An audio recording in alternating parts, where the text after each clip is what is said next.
Good morning বন্ধুরা। তো আজকে সকালে ব্রেকফাস্টে এই যে আমার বাবা মা খাচ্ছে পরোটা আর তরকারি, অবশ্যই দোকানের কেনা। এটা কোটমোড়ের ওখানকার দোকান থেকে নিয়ে এসছে আর রোদে বসে খাচ্ছে, তাই তো?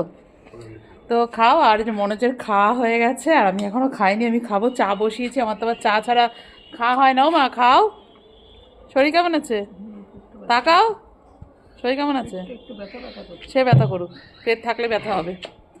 তো এখন খাচ্ছে আর সাথে আছে, চলুন দেখিয়ে দিই, পরোটা মিষ্টি, সরি, পরোটা তরকারির সঙ্গে যেটা আছে এই যে মিষ্টিটা এখনও বাবাদের দিইনি।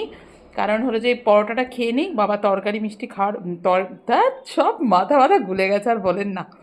বাবা পরোটা তরকারি খাওয়ার পরে মিষ্টিটা খায়, তো সেই কারণে বাবাকে এখনও পরোটা তরকারির সাথে প্লেটে দিইনি, কারণ বাবা তরকারি মাখিয়ে মাখিয়ে খায় তো মিষ্টিগুলোতে লেগে যাবে। ওই জন্য পরোটা তরকারিটা খেয়ে নিই, তারপরে মিষ্টিটা বাবাকে দেবো।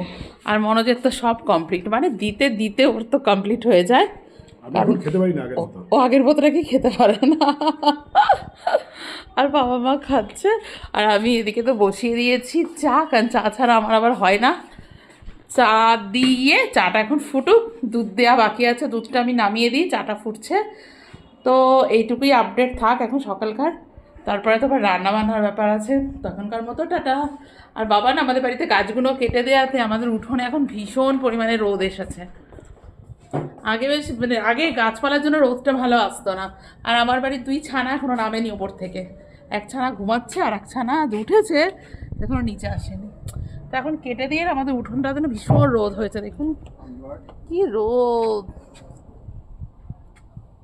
প্রচুর রোদ হয়েছে আমাদের বাড়িতে এখন। আগে যেমন একদম রোদটাই আসতো না ভালো, আর শীতে রোদ না এলে ভাল লাগে বলুন তো?